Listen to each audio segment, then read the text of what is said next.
A Bíblia diz: quem tem ouvidos para ouvir, ouça o que o Espírito de Deus fala na igreja, às igrejas, né? Então, que Deus possa falar ao seu coração, que Deus possa lhe abençoar de uma forma poderosa, em nome de Jesus, que nós venhamos diminuir e que o Senhor venha crescer nesse lugar, que o Senhor venha crescer no seu coração, que seja uma bênção esse culto para a sua vida. Nós estamos numa série de mensagens falando sobre as 7 igrejas do Apocalipse. E essa série de mensagens, elas têm nos abençoado de uma forma assim poderosa. Eu digo que todo cristão deve assistir, deve ouvir essas mensagens. Quando você ouve essas mensagens, você começa a ver que tipo de igreja você é. Você começa a observar que tipo de igrejas locais nós temos em Campo Grande, em Mato Grosso do Sul. E você começa a decidir, dentro do seu coração, que tipo de igreja você quer assumir na sua vida, que no caso eu te aconselho que seja de hoje, que é a igreja da Filadélfia. Porque esse estudo nós falamos sobre a igreja de Éfeso, falamos sobre a igreja de Esmirna, falamos sobre a igreja de Pérgamo, falamos sobre a igreja de Tiatira, semana passada falamos sobre a igreja de Sardes, e hoje nós estamos falando sobre a igreja de Filadélfia, e a semana que vem nós fechamos essa série de mensagens, que está sendo disponibilizada também no YouTube. Você coloca lá, @IEF Internacional, e você vai conseguir acessar, e você vai aprender todas essas mensagens, e Deus vai falar muito ao seu coração. A igreja que nós vivemos no período de hoje, que é o período do arrebatamento, embora todas essas igrejas, né, são igrejas que podem existir no dia de hoje também, mas o período, falando assim pelo lado cronológico, no período de hoje é a igreja da Laodiceia. O que é a igreja da Laodiceia? A igreja da Laodiceia, ela é cheia de si, ela é morna e causa ânsia em Deus. Triste, mas é verdade. A igreja da Laodiceia, ela relativiza a palavra. Ela não entende a palavra como uma fé, uma palavra verdadeira de forma absoluta. Ela relativiza. Quando a pessoa começa a relativizar a palavra de Deus, ela começa a permitir que muitas coisas do mundo entrem em suas vidas.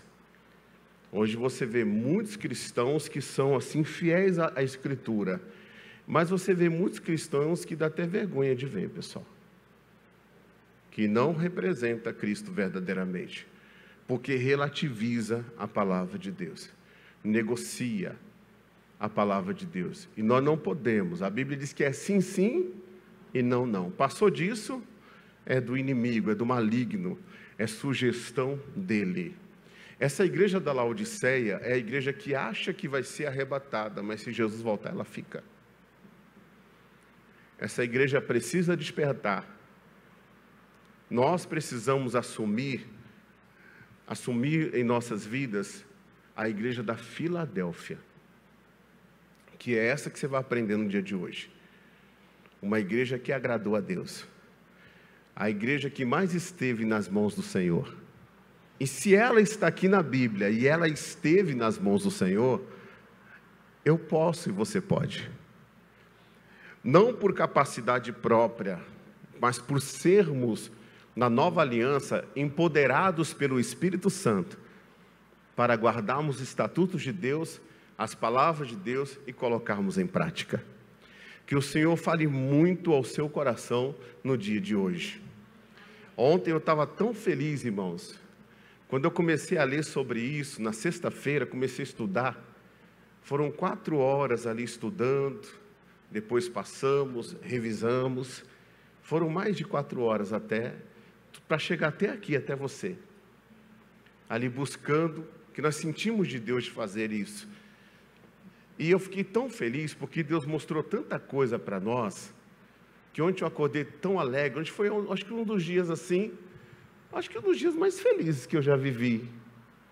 Desse tempo todo assim, filha, dessas pancadas que nós temos levado aí, né? Ontem foi o dia que eu sorri o dia inteiro, né? Dancei com meus filhos, dancei com a minha esposa. Irmão, sequei a louça até, irmão. Sequei a louça, ontem eu sequei a louça. É verdade, não seca não? Servi a mesa, não foi? Servi a mesa. Fui no mercado, comprei umas coisas para fazer um lanche para a gente. E a minha esposa falou, o que está acontecendo com você? Eu falei, só pode ser a Filadélfia. Só pode ser a Filadélfia. Então, que você receba no seu coração essa alegria também, na sua vida. A nossa alegria como cristão, ela não está em nós por causa das circunstâncias. Ela está em nós por causa do Senhor. O Senhor é a nossa alegria. Aleluia! E eu preparo sempre, né? A leitura que nós podemos até fazer aqui, está em Apocalipse 3, no versículo 8. No versículo 7. Vamos ler, fazer a leitura, porque depois eu vou trazer o estudo e a explicação, e você vai lembrar porque eu estou falando tudo aquilo. Olha o que diz. E ao anjo da igreja que está em Filadélfia, escreve: isto diz o que é santo e verdadeiro, o que tem a chave de Davi, e o que abre ninguém fecha, e o que fecha ninguém abre, a apresentação de Jesus. Depois ele faz o quê? Ele elogia a igreja, ele fala: conheço as tuas obras, eis que diante de ti pôs uma porta aberta, que ninguém pode fechar, porque tendo pouca força, ele guardaste a minha palavra, e não negaste o meu nome. Eis que eu farei aos da sinagoga de Satanás, essas pessoas existem dentro das igrejas, aos que se dizem judeus, cristãos, e não são, mas mentem, falam que são uma coisa e não são. Eis que eu farei que venham e adorem prostrado aos teus pés, e saibam o quanto eu te amo. Esse amor aqui significa a manifestação de Deus sobre essa igreja. Como guardaste a palavra da minha perseverança, ou da minha paciência, eu também te guardarei da hora da tentação que há de vir sobre todo o mundo, para tentar os que habitam na terra. Eis que venho sem demora, guarda o que você tem, o que tens, para que ninguém roube a sua recompensa, a sua coroa. Era uma igreja que ela já tinha recompensa, era uma igreja que já tinha coroas preparadas para ela. A quem vencer, eu farei coluna no templo do meu Deus, e dele nunca sairá. Escreverei sobre ele o nome do meu Deus, e o nome da cidade do meu Deus, a nova Jerusalém, que desce do céu. Do meu Deus, e também o meu novo nome. E ele termina como sempre dizendo: quem tem ouvidos ouça o que o Espírito, letra maiúscula, o Espírito de Deus diz às igrejas. Esse texto aqui, irmãos, traz grandes riquezas para nós. Nós vamos começar falando aqui sobre a cidade da Filadélfia, porque cada cidade, cada igreja naquelas cidades tem um significado. Nós aprendemos, por exemplo, em Pérgamo. O que significa Pérgamo? Alguém lembra? Significa casamento. Lembra disso? É que eu vou falando, você vai lembrando. Isso está tudo dentro de você já. Pérgamo significa casamento. E foi ali que a igreja fez uma aliança errada, onde o paganismo entrou na igreja. Tiatira, por exemplo, significa sacrifício contínuo. Era uma prática que aquela igreja tinha a ídolos. Tiatira era uma igreja que tinha muitas obras. Ela tinha mais obras no final do que quando começou. Ela cresceu em obras, mas ela não era uma igreja alinhada com a palavra de Deus. Era uma igreja que servia a outros deuses, uma parte da igreja, porque sempre teve os remanescentes nessa igreja, aqueles que foram fiéis à palavra. Mas uma parte dela Era uma igreja que fazia sacrifícios contínuos a ídolos. E ela permitiu essa igreja que o espírito de Jezabel entrasse e ensinasse aos filhos de Deus a imoralidade. Então era uma igreja que tolerava o pecado. Era uma igreja que não combatia o pecado. Toda igreja que não combate o pecado é uma igreja doente. Toda igreja que não combate o pecado é uma igreja propícia a ter um final ruim. Porque o salário do pecado, a recompensa é a morte. Então, quando você entrar numa igreja e alguém passar a mão em cima de pecado, você pode ter certeza que o pecado está tanto na cúpula quanto no meio da igreja. O pecado tem que ser combatido. A Bíblia fala que Davi, ele recebeu um óleo de alegria sobre ele, mais do que os seus companheiros, porque ele amou a justiça e ele odiou a iniquidade. Aquilo que Deus condena, condene também. Não as pessoas, eu não estou falando das pessoas. As pessoas que querem se libertar, as pessoas que querem ouvir a verdade, que querem passar pelo processo de metanoia. Jesus falou: vinde a mim, vós que estáis cansados, sobrecarregados, e eu vos aliviarei. O problema hoje é que quando você fala do pecado, a pessoa acha que você está falando da pessoa.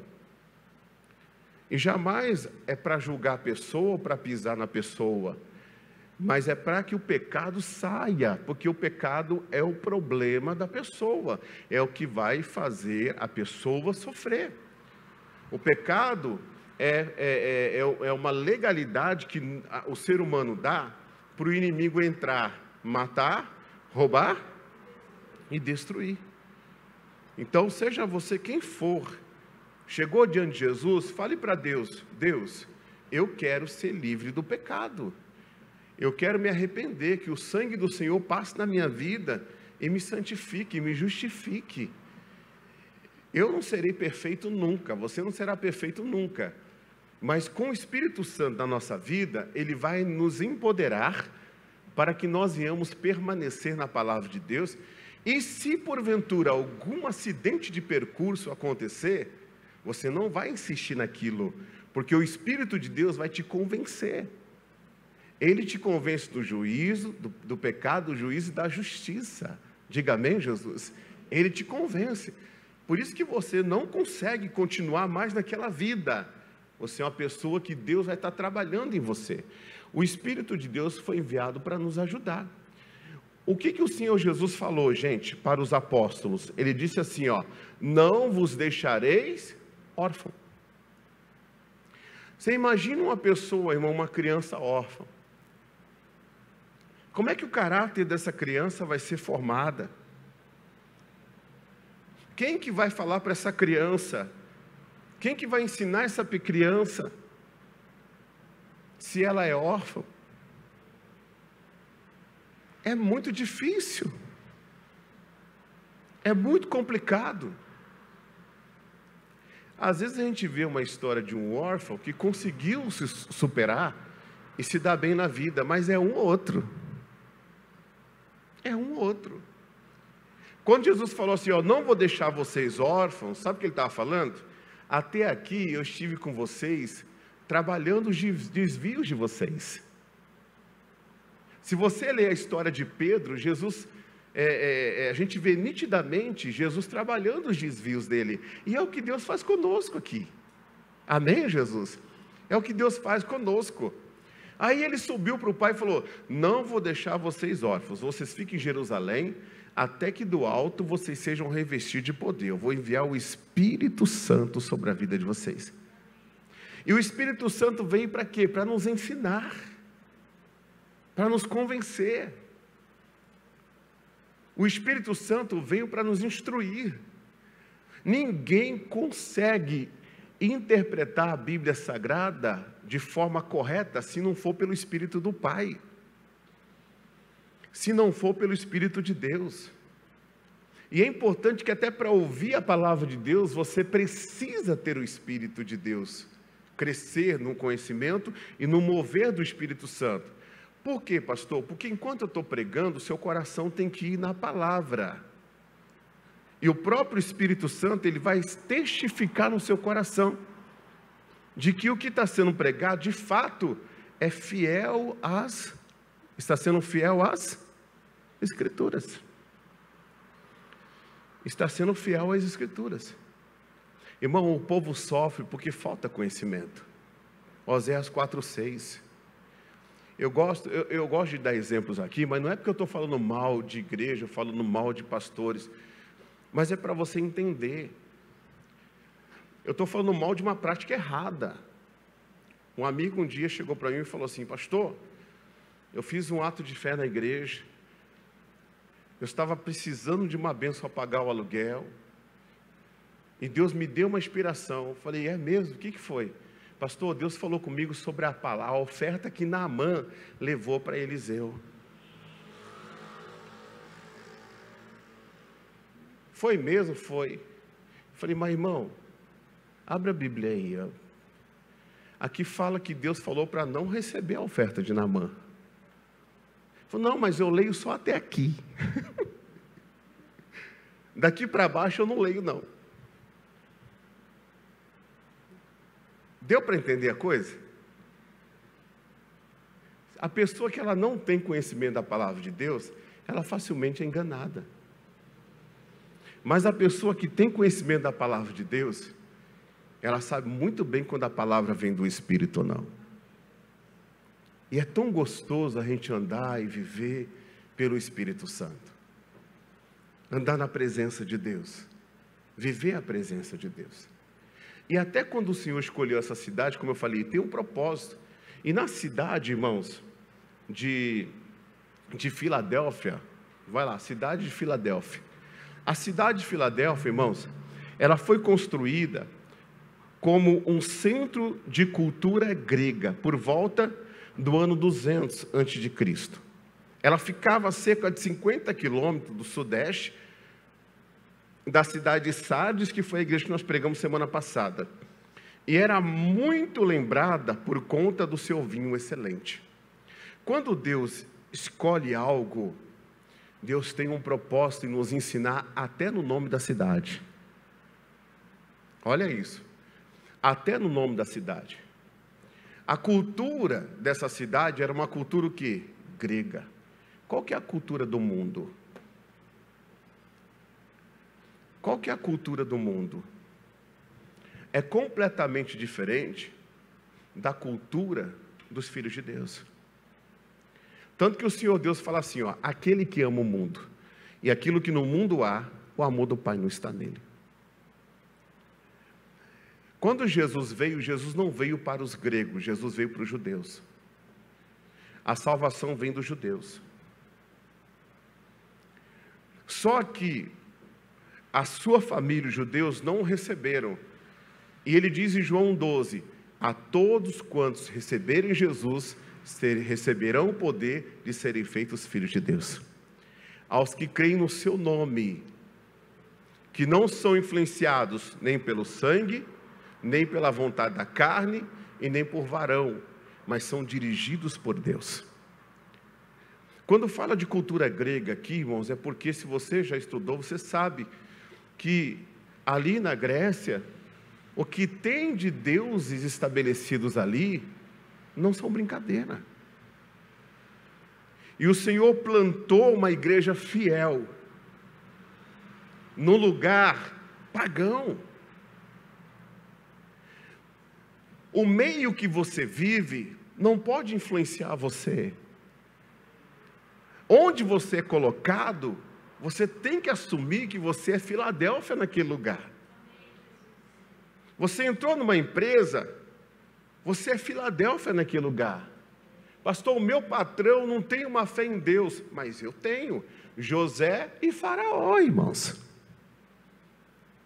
Faraó não tinha uma fé em Deus, mas José teve.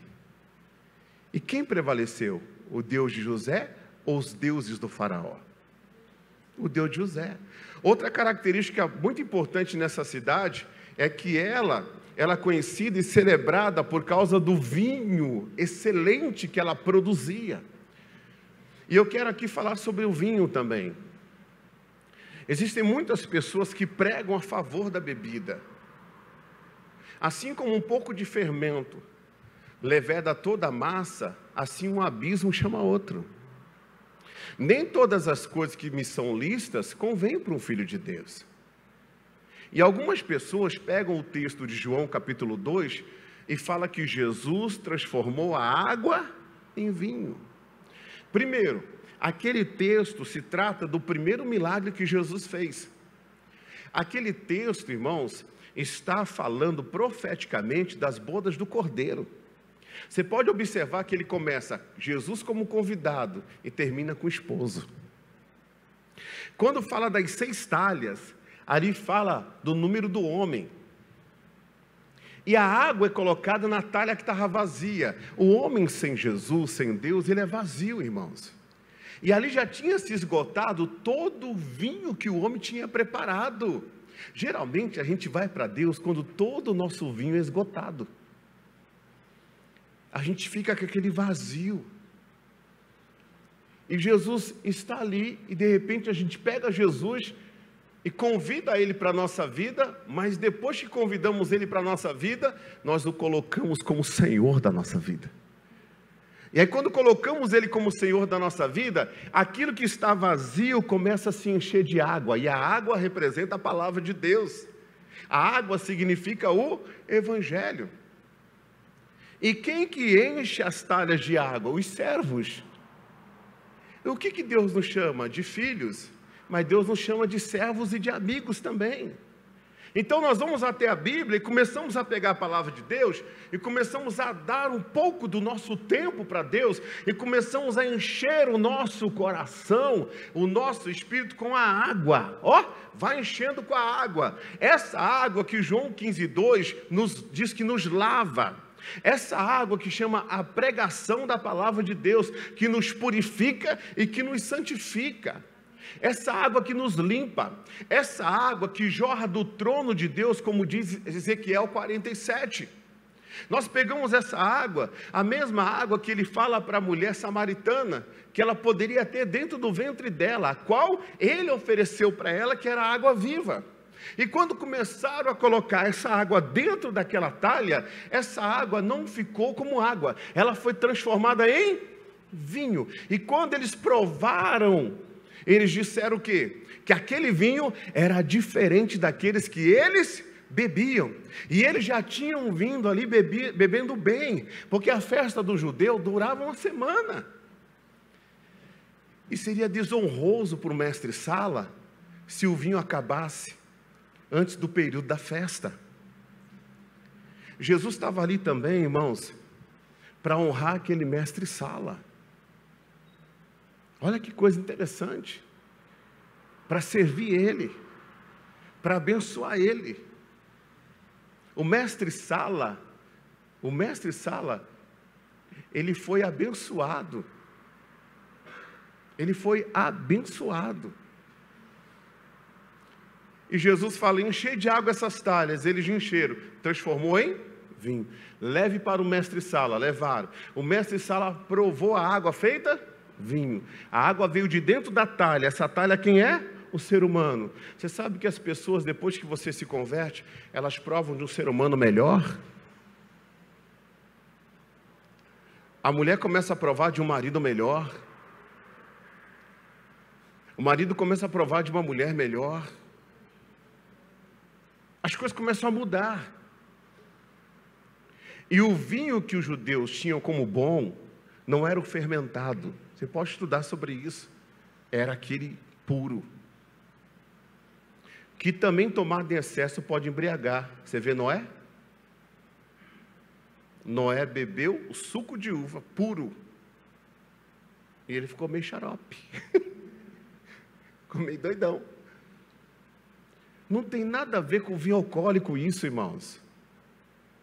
Pastor, mas o apóstolo Paulo falou para Timóteo tomar um pouquinho do vinho por causa das suas frequentes enfermidades. A água naquela época não era tratada como a água de hoje. E uma coisa é você tomar um negócio como um remédio. Uma coisa é você tomar um diazepam, porque você precisa tomar um diazepam. Outra coisa é você se drogar com diazepam. Verdade ou não é? É. Aquele pouquinho de vinho era para matar as bactérias, porque as águas daquele lugar não eram águas boas. Tanto é verdade que o apóstolo Paulo pegou malária. O apóstolo Paulo quase morreu. Ele foi até abandonado por Marcos. Marcos falou assim: que eu vou ficar aqui nessa terra nada. Negócio de pregar o evangelho não é tão bom não. Abandonou o Paulo. Depois o Paulo não quis nem saber dele mais. Só no final que eles foram se reatar. Tem gente que pega um texto bíblico, irmãos, e faz uma doutrina sobre isso, e tem que olhar o contexto. Provérbios 20 fala que a bebida forte é alvoroçadora, e o vinho é escarnecedor. E quem fizer uso disso, nunca será sábio. O próprio Espírito Santo disse que João Batista ia ser cheio com o Espírito Santo, e não ia ser entregue ao vinho nem à bebida forte. Provérbios 23 fala assim: quando você vê uma taça e estiver suando, aquela taça vermelhinha, né? Estiver suando aquela taça assim, e ela te chamar, e for uma taça de vinho, ele fala assim: não olhes para ela, não te atente, não vá até ela. Por quê? Porque por trás daquilo tem uma cobra. Ninguém é alcoólatra hoje por acaso. E vou mais ainda, irmãos, vou mais além ainda. Tem certos lugares que o guia que está lá, o Exu que está lá, o demônio que está lá, ele só aceita cachaça, champanhe, só coisa alcoólatra, para destruir a vida das pessoas. Então o vinho não convém ao Filho de Deus. Mas pastor, ali está falando do vinho, que vinho é esse? Vamos ver? Pode passar o próximo. Sabemos que o vinho na Bíblia tem um significado muito forte. Ele traz a ideia de o quê? Alegria. De o que mais? Remissão. E o que mais? Espírito Santo. Aleluia. Jesus, naquele primeiro milagre, estava mostrando para aquele povo. Ele está mostrando para nós, sabe o quê? Eu tenho algo que não é dessa terra para vocês. Eu tenho algo que vocês nunca provaram. Eu tenho uma alegria para vocês que vocês nunca provaram. O vinho aqui representa o moço, representa a alegria. O suco representa alegria. Representa o Espírito Santo que é gerado dentro de você quando você começa o quê? Ter tempo para se dedicar, às Escrituras, cantar hinos, salmos, salmodiar, falar sobre as coisas espirituais. A Bíblia diz assim, enchei-vos do Espírito. E Efésios, o Paulo fala ao povo de Éfeso, que a forma de nós nos enchermos do Espírito é justamente dessa forma. É justamente dessa maneira. A Santa Ceia, aquele suco de uva, aquele vinho que Jesus apresentou, representa o sangue de Cristo. E o sangue de Cristo significa remissão dos nossos pecados. O preço que Ele pagou por mim, o preço que Ele pagou por você. O Espírito Santo é o que nós precisamos. Você vê que Jesus fala sobre João? E ele será grande, converterá muitos. Muitos se alegrarão no seu nascimento, e será cheio do Espírito Santo, e não beberá nem vinho, e nem bebida forte. A gente tem que fazer a escolha certa. Quando a pessoa ela necessita de coisas para se alegrar, é porque Deus não é suficiente para ela. Quando a gente está cheio com o Espírito Santo, o Senhor é suficiente para nós. O Salmo 23 diz assim, o Senhor é meu pastor e nada me faltará. Pegando o original e trazendo para o português, significa isso aqui, o Senhor é meu pastor e de nada eu sentirei falta. Ou seja, quando Ele é o seu pastor verdadeiramente, mesmo que você esteja passando um momento difícil, Deus é suficiente na sua vida a ponto de você não sentir falta de nada. E consequência disso vai ser a materialização de Deus na sua vida, naquilo que você precisa. Porque quando Ele fala para colocarmos em primeiro lugar o reino de Deus, as demais coisas com certeza Ele há de acrescentar na nossa vida. Essa igreja, irmãos, ela traz para nós uma pregação que faz com que nós venhamos ser abençoados hoje, no futuro e na eternidade. Diga hoje, no futuro e na eternidade. O que mais que fala isso? Isso nos mostra que esta igreja era a mais alinhada com a palavra de Deus. Ela tinha a palavra de Deus como verdade, o quê? Absoluta. Ela não relativizava a mesma, irmãos. Quando ela ouvia a palavra de Deus, ela não relativizava a palavra de Deus. Nos dias de hoje, irmãos, eu fiz direito e tem pessoas que fizeram também outros cursos, e esses cursos nos ensinam a questionar. A questionar. E nos ensina também algumas coisas boas para a vida, não para a palavra de Deus, para a vida. Às vezes a pessoa chega para você e fala alguma coisa, e você, a melhor resposta que você deve dar para a pessoa é: depende. Vamos estudar o seu caso. Me passa tudo para que eu possa lhe dar um parecer. Então você vai vir ali, você vai questionar, você vai conversar. Isso é sadio lá fora. Em relação à palavra de Deus, Ele é Senhor, Ele é Pai, Ele é Deus, Ele é o Todo-Poderoso. Quem fica relativizando a palavra de Deus não vai ser um cristão Filadélfia nunca. Nunca. Ele vai ser um cristão Laodiceia.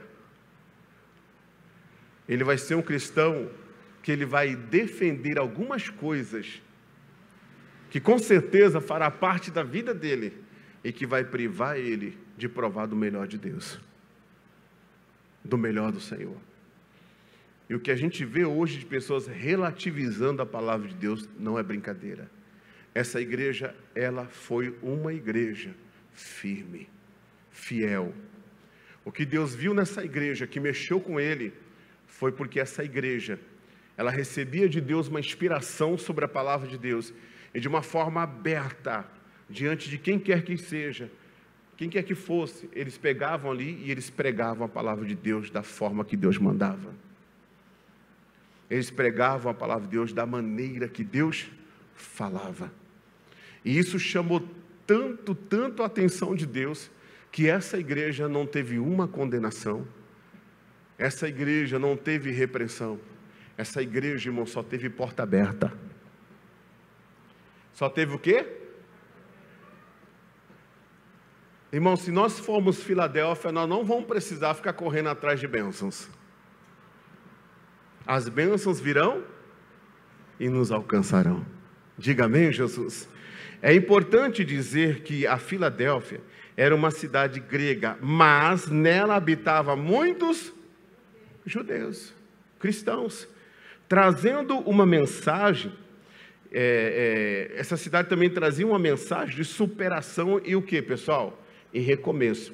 Pois em sua história houve um período de destruição, devido a um grande terremoto, mas depois foi reconstruída por um grande imperador, Tibério. Irmãos, eu já passei por um momento assim. Acho que muitos aqui já passaram por momentos assim. Quando você é Filadélfia, você não está imune de pessoas atravessarem o seu caminho. Principalmente se aquela pessoa tiver uma autoridade sobre você e atrapalhar aquilo que você está fazendo. Você não está imune. Essa cidade, ela foi reconstruída. Deus é o Deus do recomeço, restituição, reconstrução. Deus é o Deus do Esse capítulo, esse versículo, essa mensagem da igreja Filadélfia, um dia Deus me deu, mas não dessa forma. Mas Deus me deu, e foi uma das coisas que mexeu muito comigo quando eu comecei a me aprofundar nisso, e que me fez eu me alegrar muito no Senhor, me alegrar muito em Deus. Por quê? Principalmente quando eu soube dessa história do terremoto. Alguns anos atrás, a pastora Fabiana, ela teve um sonho. Nós estávamos bem, irmãos, mas nós estávamos numa situação que nós estávamos pregando a palavra, e você vai ver que tinha um outro grupo. Sempre vai ter um outro grupo. Sempre vai ter o quê? Um outro grupo, sempre. E um outro grupo estava trabalhando contra a gente. E ela teve um sonho. E nesse sonho, estava eu, ela, as crianças. E criança hoje que já está tudo casado, a maioria, né? Só tem a Stephanie com 15 anos aí. Vai demorar um pouquinho, né, filha? Uns 5 anos, né?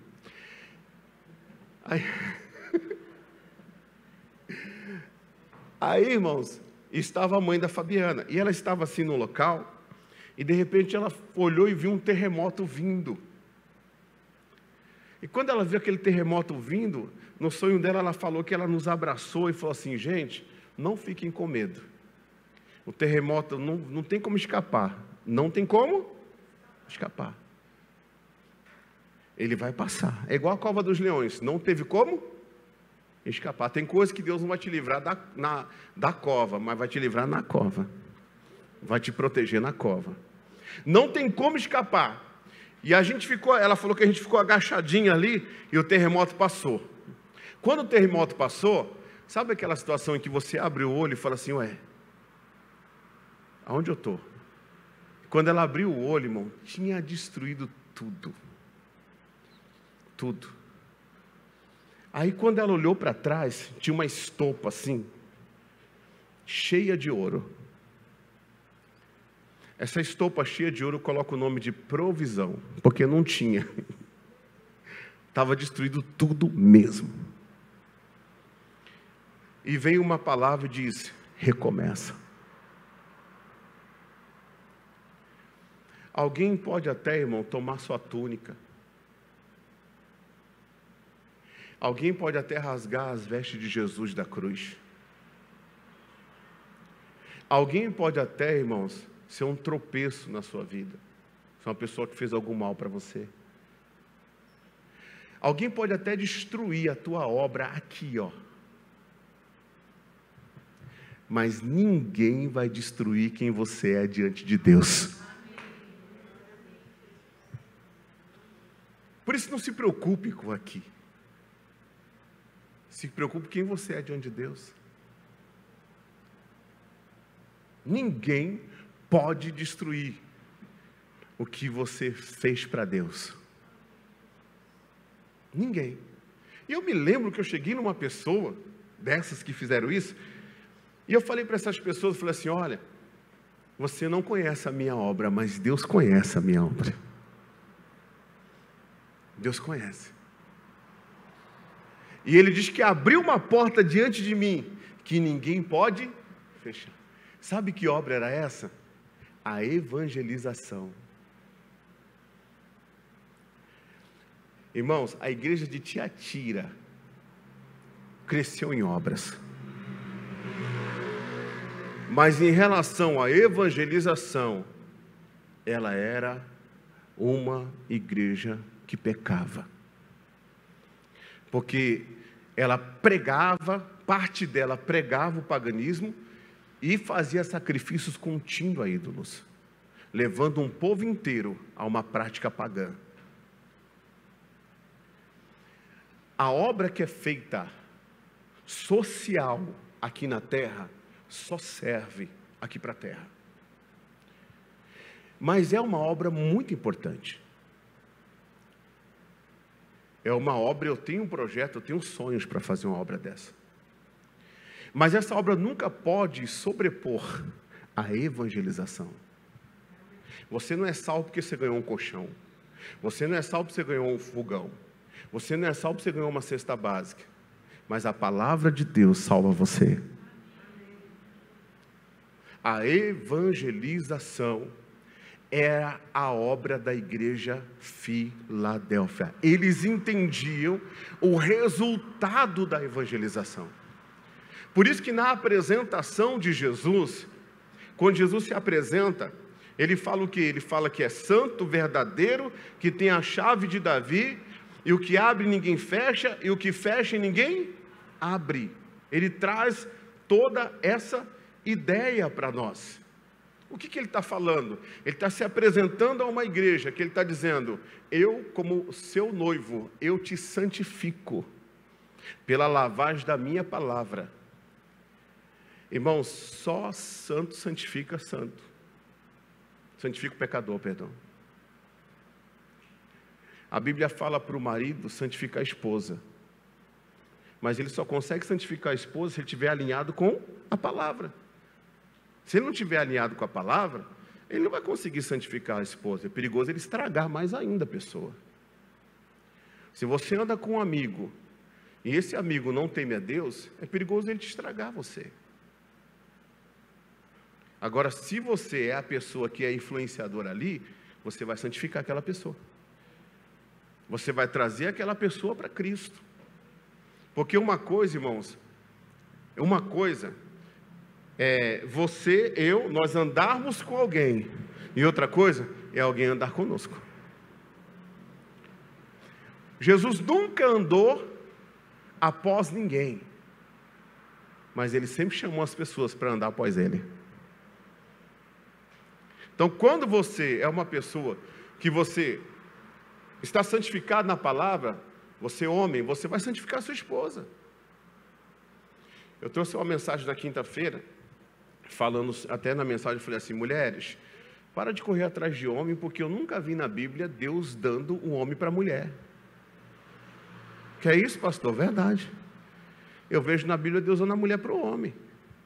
Por outro lado, eu disse: homens, o que vocês têm feito com a mulher que Deus tem dado a vocês? Eita, que o glória a Deus não sai agora. É verdade. Abraão falou: vai lá e busca a Rebeca para Isaac. Deus falou para Abraão: é do teu ventre para o ventre dela. Gênesis na criação, Deus fez o homem adormecer, levou a costela, fez a mulher, formou, trouxe, entregou. Então eu não vejo na Bíblia, irmãos. Se você observar, a igreja ela foi alcançada por Jesus. Não foi Jesus que foi alcançado pela igreja. O evangelho é Deus vindo até o homem e propondo ao homem uma aliança no sangue dele.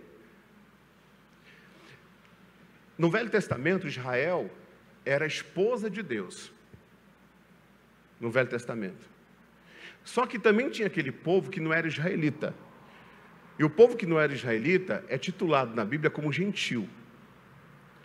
Esses estavam adulterando e fornicando espiritualmente, porque estava nas mãos de outros deuses. A humanidade estava perdida. Israel não conseguia se salvar praticando a lei. Romanos capítulo 7 diz assim, que a mulher está livre para casar com outro só depois que ele morrer. Jesus vem e morre. Se faz em carne e morre, representando Deus, encarnado. Morreu. E o texto diz assim, olha só, que quando Jesus morre, a humanidade fica livre para casar com outro. Israel fica livre para ser noiva de Jesus, e os gentios ficam livres, irmãos, estão livres para tomar a decisão de ter um noivo que é Cristo. Porque fala que esse objetivo era para que a humanidade viesse a casar com aquele que ressuscitou. Isso é lindo, isso é maravilhoso. Isso é maravilhoso. Agora, irmãos, a Bíblia não fala nos dias de hoje que a igreja é esposa. Vou soltar uma aqui para você. Cai fora desse entendimento, dessa pregação teológica, dessa pregação liberal, dessa pregação acompanhado de filosofia, que diz que uma vez salvo, é salvo para sempre, porque a noiva pode desistir. Deus, ele fala assim, eu não desisto de você, a minha aliança está de pé, mas a noiva pode praticar apostasia. Pode ou não pode? Pode. A noiva pode. O casamento não é aqui, o casamento é lá.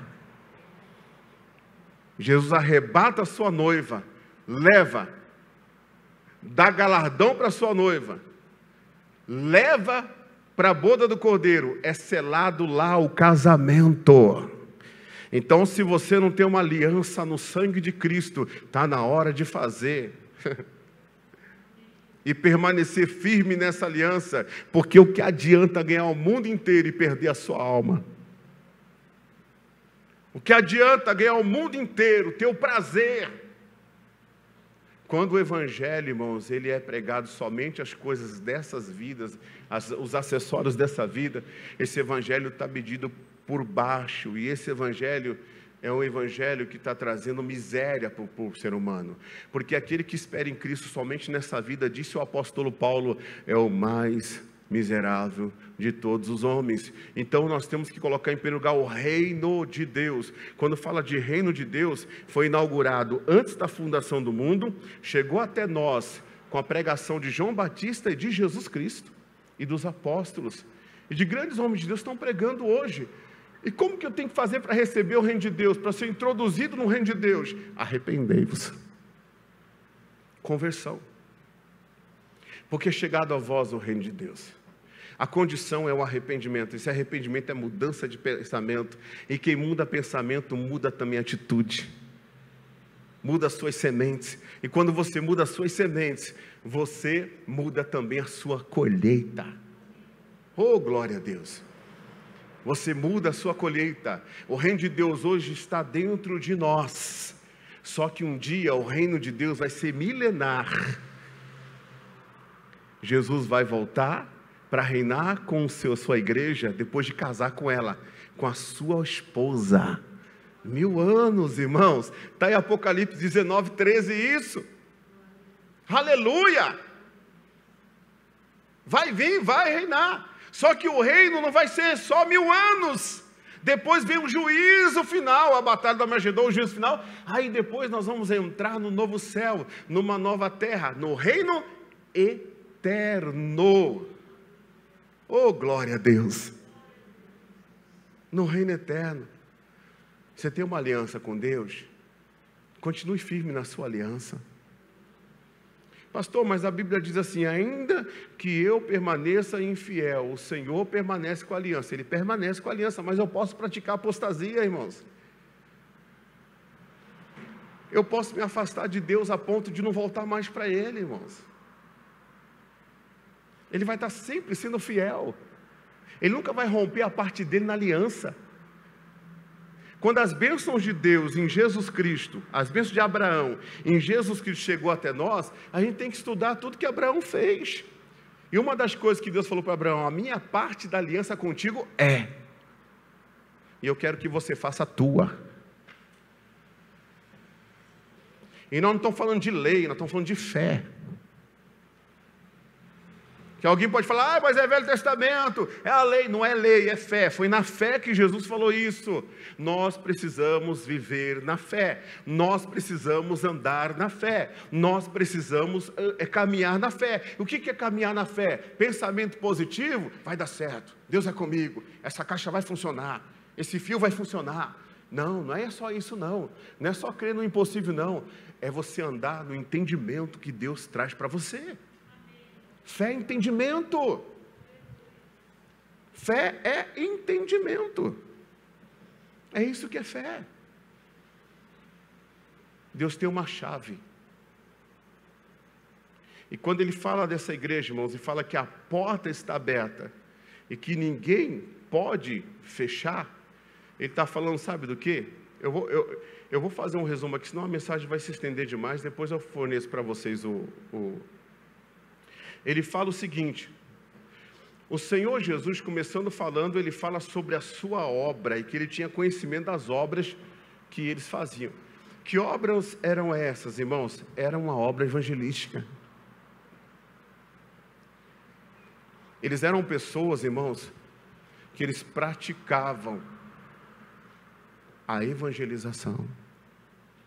Vocês entendem agora, gente, por que eu estou usando bastante a TV, usando as redes sociais para levar a palavra de Deus? Porque eu creio na evangelização. Deus profeticamente me deu uma direção. Eu vou contar para vocês. Você já cantou aquela música assim, ó? Como um farol que brilha à noite, como ponte sobre as águas, como abrigo num deserto, como flecha que acerta o alvo, eu quero ser usado. Já ouviu essa música? Tá bom. Então vamos falar sobre ponte. O que é a ponte? A ponte liga um lado no outro. O que representa o rio? O rio volta? A vida. Sua vida volta?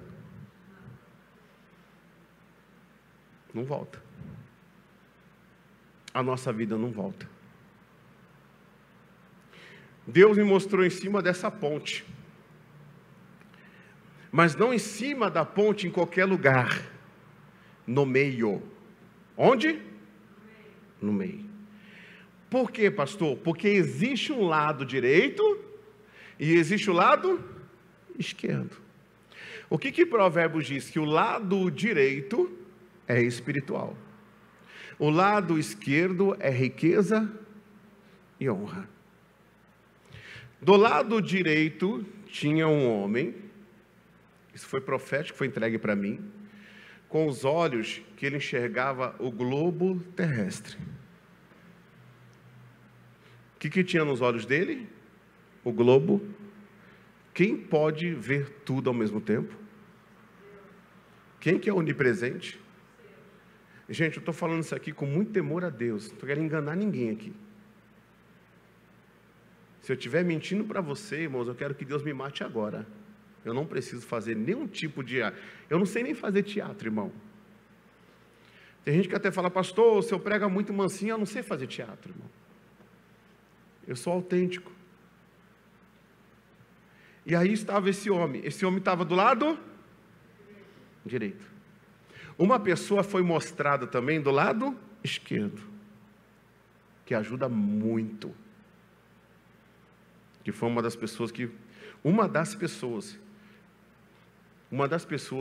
ajudou muito era a estopa com saco de ouro, com pedra de ouro. E essa pessoa estava ali. Quando eu começava a pregar, não tinha ninguém na frente. Ninguém. Era só o rio que ia. Só o rio. E o detalhe, esse rio tinha uma água suja. Vida suja você vê aonde? Lá fora. Enquanto eu falava, o que saía da minha boca? Pães asmos. Sabe o que é pães asmos? É aquele pão sem fermento, sem adulteração. A igreja da Filadélfia fazia isso. A inspiração. Só que a pessoa falou para mim assim, pastor, mas eu não vi você pregando, não tinha ninguém. Irmão, para onde que a gente prega que a gente não vê ninguém? Televisão. E ela falou, de repente veio umas nuvens e saiu vários passarinhos, eram as coisas mais lindas. E elas pegavam esses pães e levavam bem longe. E chegando bem longe, eles soltavam os pães. E tinha muita gente. E as pessoas pegavam os pães como se fosse algo muito precioso. Algumas pegavam e comiam. Outros eram atacadas por homens violentos. Não acontece isso, irmãos, até você que está na igreja. Se ouvir uma palavra, Deus fala com você, Satanás prepara uma pessoa lá fora para arrancar a mensagem do seu coração. E as pessoas vinham e pegavam. Então tem gente que vai assistir a mensagem, os cultos, e vai me xingar. Tem uns que vai chegar e falar, nossa, eu vi um pastor pregando, Deus falou comigo. Eu falo assim, deixa de ser bobo, rapaz, isso aí não vai levar você a lugar nenhum, não. Vai lá levar dinheiro para aquele trouxa. É verdade ou não é? Por isso, irmão, que eu não ligo para que falam. Eu não ligo para que falam. Eu não tiro a parte da oferta da televisão, não. Não tiro. Porque está na Bíblia. Para que eu vou tirar da televisão? Uma coisa está na Bíblia. Não tiro. E muitas pessoas perdiam esses pães, mas muitas pessoas conservavam esses pães. E depois tinha uma água limpa. E as pessoas iam assim, ó, eu ia na frente, e as pessoas iam atrás de mim, uma multidão com pãozinho. E depois passavam debaixo de um arco, que foi estabelecido por Deus como uma aliança, chamado arco íris. Aí a pessoa falou assim, aí depois passou daí para lá, eu não vi mais nada. No momento de muita dificuldade, eu falei assim, Deus, será que eu continuo, Deus? Porque se eu continuasse com o desafio que Deus colocou na minha mão, era 3 meses, falia a igreja, falia a TV, falia tudo. Deus me disse, não se pode esconder uma candeia, seja debaixo de uma cama, coloca no velador, para dar luz àqueles que estão em trevas em casa.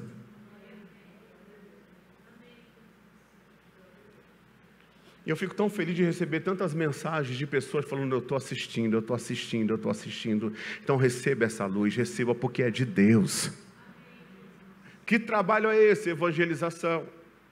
Mas tem gente que já chegou para mim e falou, pastor, qual que é a obra que o senhor faz na sua igreja? Eu falei, a pregação do evangelho, por enquanto. Eu não posso deixar de investir na evangelização e priorizar outras coisas. Tem as ONGs que fazem, tem outras igrejas que fazem. Tem os próprios políticos estão fazendo, que não é brincadeira aí, é cesta básica para tudo quanto é lado. É verdade. Para tudo quanto é lado, sabia disso? É. Eu tenho que fazer o que Deus me deu como igreja Filadélfia para eu fazer. Que foi o que Deus viu nela. Aí Deus falou assim, ó, a porta que eu abro ninguém... Sabe o que é essa porta aí? A gente pensa que também envolve, tá? Quando a gente vê um versículo desse, a gente já pensa nas nossas coisas. Deus está falando assim, olha, ninguém vai impedir vocês de levarem essa evangelização pelo mundo afora. É isso que Ele está falando. É isso que Ele está falando. Agora, dentro desse id, desse trabalhar de Deus, aí vai envolver também o quê? Uma operação de Deus na vida daquelas pessoas que estão conosco. Porque para que nós venhamos chegar longe, o que nós precisamos? De pessoas que entendam o que é a evangelização. Irmão, o que te salvou? Foi o frango que te deram? Foi a cartela de ovo que te deram? O que te salvou? Nada contra, mas foi a cesta básica que te deram? O que te salvou? O que te resgatou? O que fez com que você nascesse de novo? E às vezes tem gente dentro da igreja que não dá valor à evangelização. Porque está na igreja, mas a mente dela é de Tiatira ainda. Da igreja que sacrifica ídolos e acha que vai ser salvo pelas obras.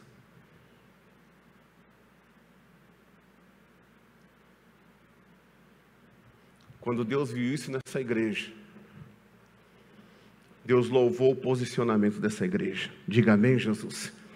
O Senhor Jesus começa falando sobre a obra dela e mostra, vê se você acha aí, Laurinha, onde eu estou. Coloca aí para o povo. Ter conhecimento. Estas obras não eram apenas obras sociais, embora não seja errado fazê-las. O que Jesus queria dizer sobre isso era exaltar o posicionamento dessa igreja. Essa igreja era evangelista, uma igreja que não relativizava a palavra, uma igreja que falava abertamente a inspiração da palavra e sendo fiel à Escritura.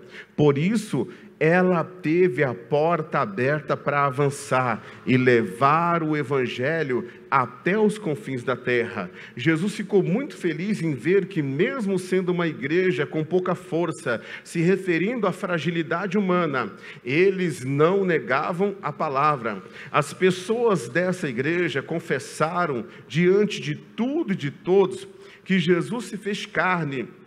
Ele encarnou, Ele era Deus encarnado, e em carne desfez as obras do diabo, seguindo o exemplo do apóstolo João.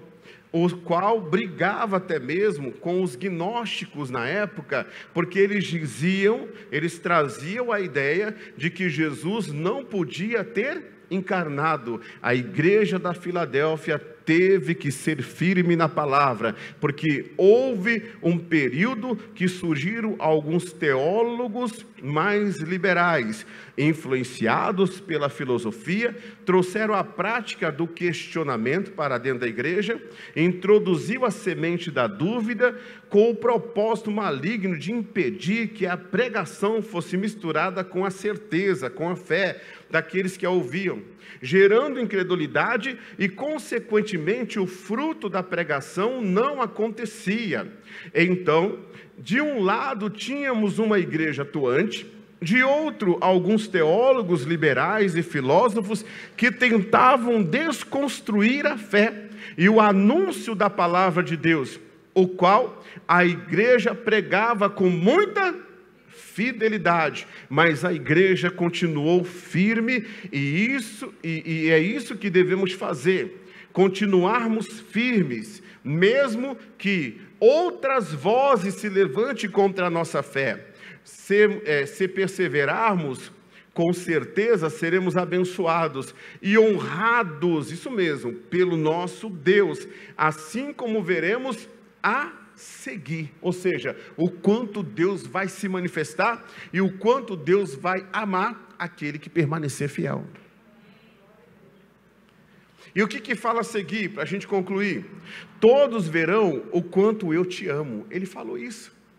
Os da sinagoga de Satanás, aqueles que dizem ser e não são, na vida deles não vai acontecer o que vai acontecer na vida da Filadélfia. Irmãos, a Bíblia é clara quando diz: e outra vez vereis a diferença daquele que serve e daquele que não serve. E ele começa dizendo aqui, com base em Apocalipse 3:9: eis que eu farei aos da sinagoga de Satanás, aos que dizem judeus e não são, mas o que? Mentem. Eis que farei que venham e adorem prostrado aos teus pés, e saibam quanto eu te amo. Versículo 10: como guardaste a palavra da minha paciência, ou seja, mesmo diante dos ensinamentos daqueles falsos, vocês permaneceram no meu amor, na minha palavra, confessando publicamente a inspiração que vocês tinham da parte do meu Espírito. Então também eu te guardarei da hora da tentação que há de vir sobre todo o mundo, para tentar os que habitam na terra.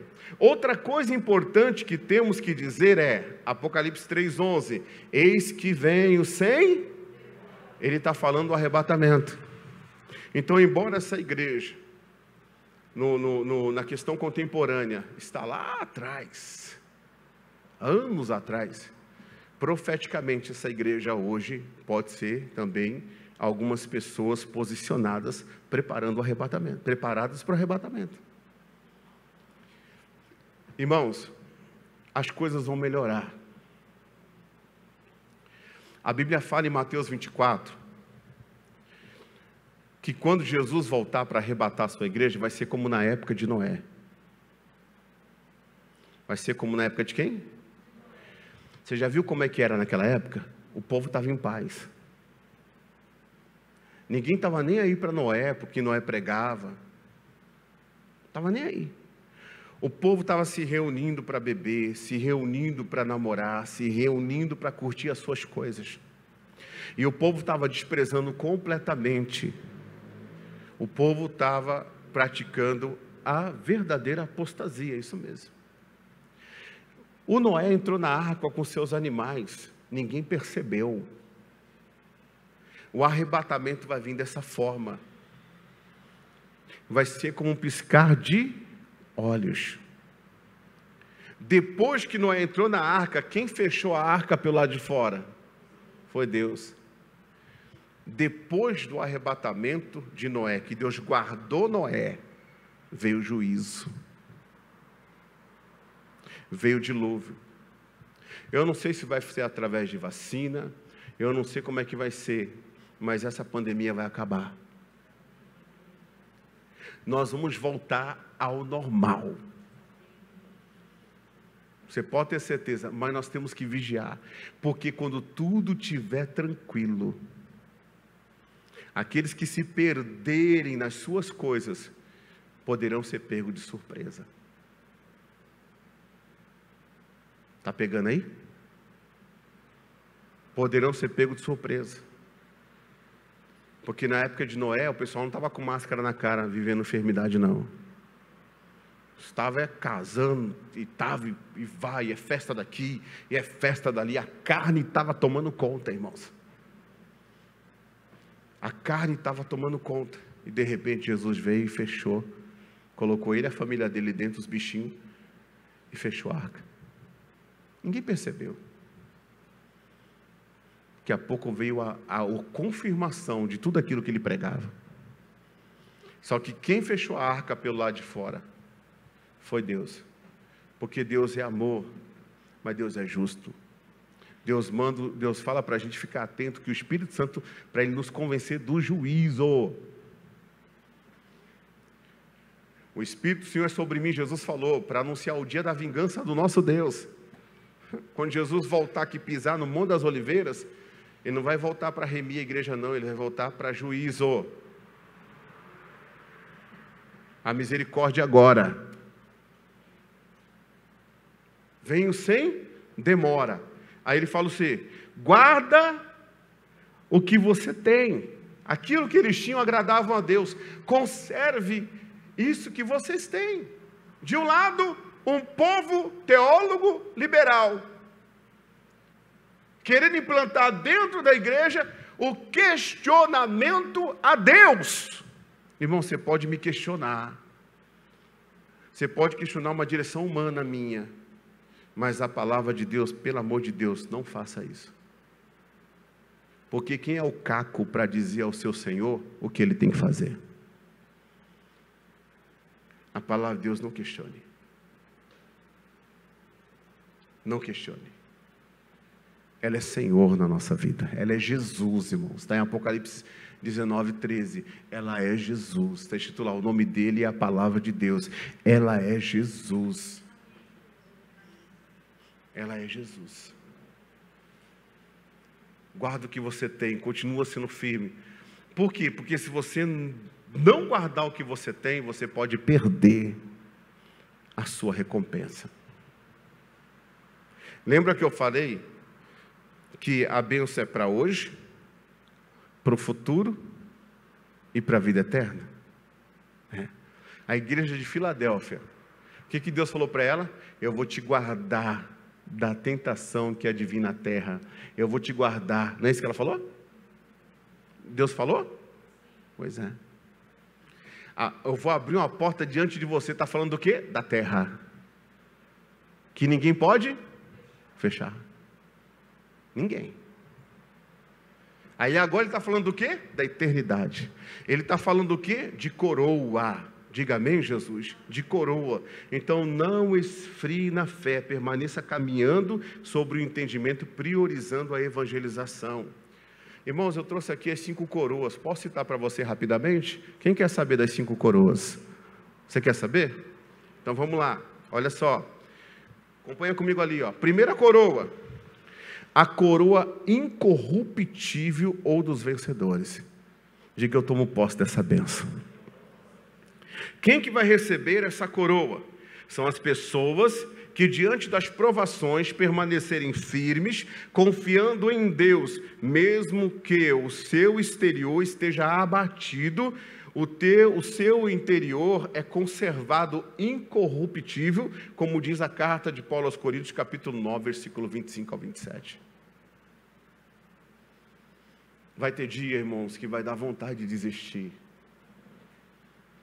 Vai ter dia que a tentação vai bater forte.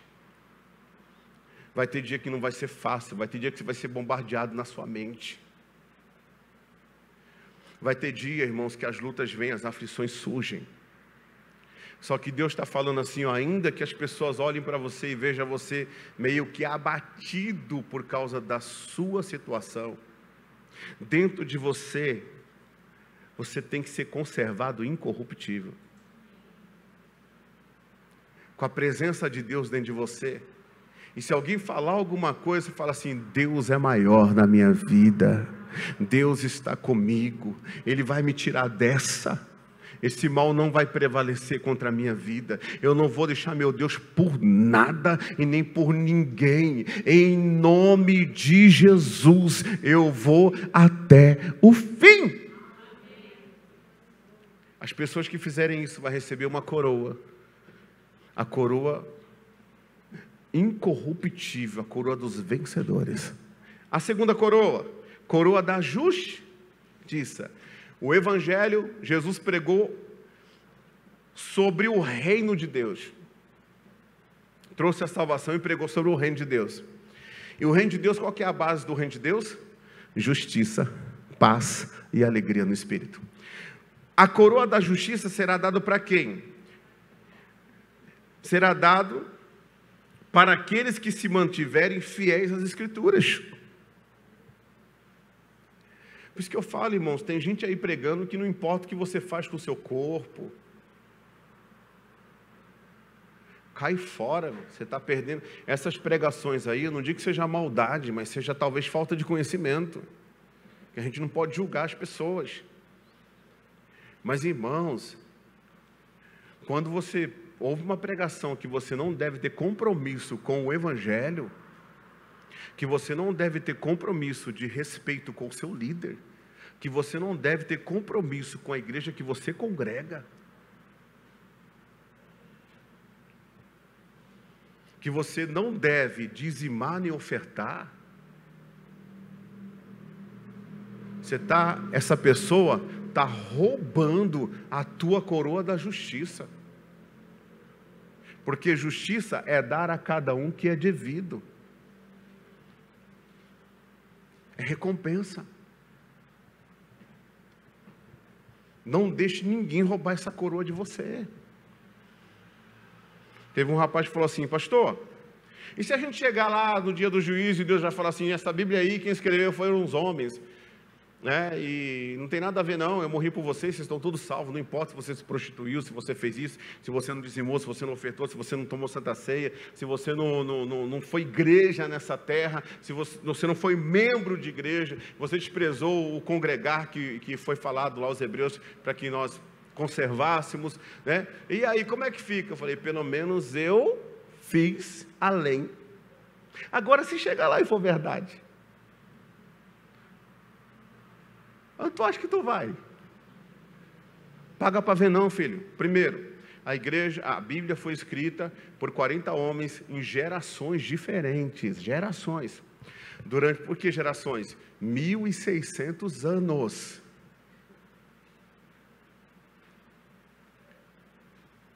Até quem fala mal, quem é ateu, que fala que não acredita em Deus, manda trazer contradição, mostra a contradição. Não tem, irmãos. A Bíblia é o nosso manual de vida. Quando você entra no reino de Deus, escuta isso. Quando você faz parte de um reino, de um lugar, o que prevalece sobre você? A sua regra? Sim ou não? O que prevalece sobre mim? É a minha regra? Ou é a regra daquele ambiente onde eu estou entrando? Daquele ambiente. Você está no reino de Deus? Deus tem a sua regra. Porque você acha que lá no reino milenar, eu vou fazer o que eu quero? Vai ter obediência ao Deus Todo-Poderoso. Reverência. Na eternidade, vai ter reverência. E por que aqui eu quero fazer o que eu quero e eu acho que eu vou ser salvo fazendo o que eu quero? Cuidado com isso. Coroa da justiça, tem muita gente perdendo por aí. Guarda o que tens. Tem muita gente que antigamente era obediente, hoje não é mais. Tinha a coroa da justiça, perdeu, mas pode recuperar. Guarda o que tens.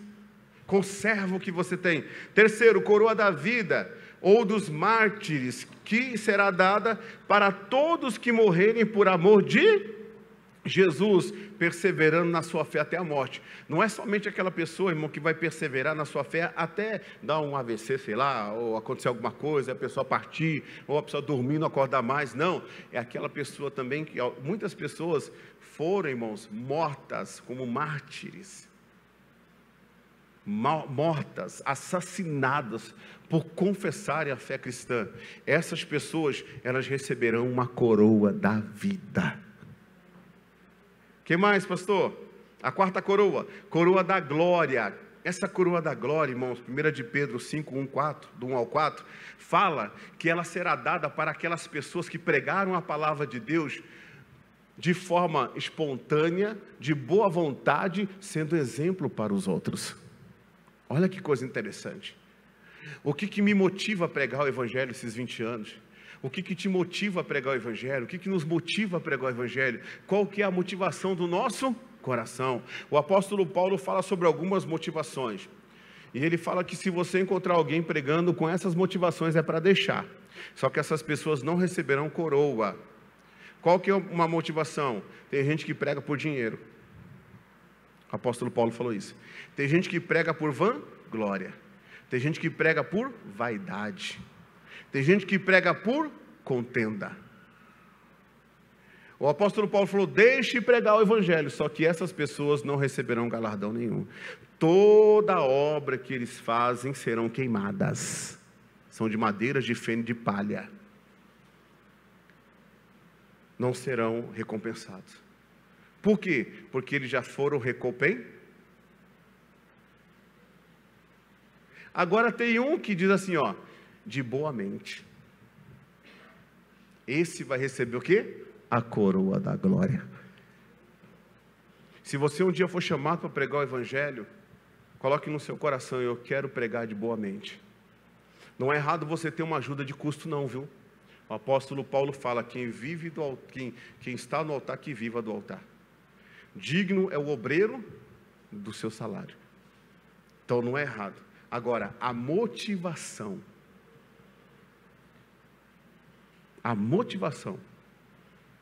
pode ser errado. E aí Deus naquele dia vai coroar muitos e outros não. Tem gente com salários exorbitantes. Exorbitantes. Já entrou neles a ganância pelo poder, a ganância pelo dinheiro, pela luxúria. Estão trocando a coroa da glória. Trocando a coroa da glória. Não troque a coroa da glória por nada. E 5, coroa da alegria. Ou, quer dizer o quê? Ou regozijo, que será dado para aqueles que ganharem o quê, gente? Que ganharem almas. E depois o Senhor traz a ideia de que assim como Ele fez com os 12 apóstolos e com as 12 tribos, Ele vai fazer também com aqueles que vencerem. O que Ele vai fazer? Ele vai colocar o seu nome no templo dEle. O nome do templo dEle em você, perdão. O nome de Deus em você. O nome da cidade santa em você. Ele vai lhe abençoar durante toda a eternidade. Em resumo, essas são as recompensas que Deus tem para nós. Qual é a obra que Deus viu nessa igreja? Evangelização. Pastor, mas então eu estou frito porque eu não evangelizo ninguém. Evangeliza. Eu não faria o que eu estou fazendo se não fosse vocês. Eu não faria. Se não fosse a confiança de vocês em Deus e nesse ministério que vocês estão semeando. Eu não faria. Porque os desafios que Deus nos deu, com poucos anos de igreja, vocês sabem que foram desafios que Deus nos deu como presente. Você sabe muito bem os presentes que Deus nos deu. Então Ele tem pressa. E Ele quer sim que nós continuemos a evangelização. Amém, Jesus? Irmãos, se nós fôssemos como os cabos eleitorais, são em época de política, nós ganharíamos muito mais almas para Jesus. É verdade ou não é? Tem gente que sai de manhã e só volta meia-noite, por causa de uma ajuda de um candidato. O Senhor fez muito mais por mim e por você. Muito mais. Por mim e por você. Às vezes a pessoa fala, eu não tenho tempo. Mas tempo para pedir voto tem. E até falta na igreja, nos cultos de domingo, para ir pedir voto. Troca a adoração a Deus por outras coisas, por causa dos seus próprios interesses. Eu não digo que é errado, irmãos. Eu estou só comparando que nós, às vezes, não nos dedicamos tanto a Deus como aquilo que é para nós. Às vezes nós chegamos até mesmo na igreja porque nós queremos um culto para nos abençoar. E na verdade, irmãos, Deus, Ele quer que nós oferecemos um culto para honrar o nome dEle, para exaltar o nome dEle, para engrandecer o nome dEle. Às vezes nós ficamos a semana inteira sem ir na igreja. Quando a gente vai na igreja, a gente acha que demora o culto, que o pastor está falando demais. Nós precisamos ter mais a piedade, apego às coisas do Senhor. Mais piedade e apego às coisas do Senhor. Acabou a pandemia agora na política. Acabou, não tem pandemia.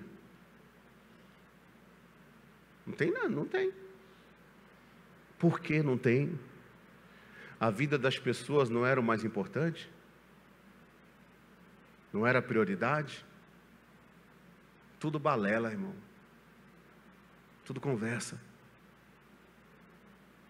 Nós é que não nos cuidamos não para ver. Nós temos que vigiar a nossa vida, cada um de nós. Temos que nos cuidar. Porque quando se trata disso aqui, olha para mim, quando se trata disso aqui, dos interesses particulares, acabou a pandemia. Depois de terminar a eleição, se o negócio estiver lá em cima, que ninguém fala como está mais, aí volta de novo, controle. Irmãos, se não fosse Deus a razão do nosso viver, dá nojo de viver aqui. É verdade ou não é? Por isso, vamos nos apegarmos a Deus.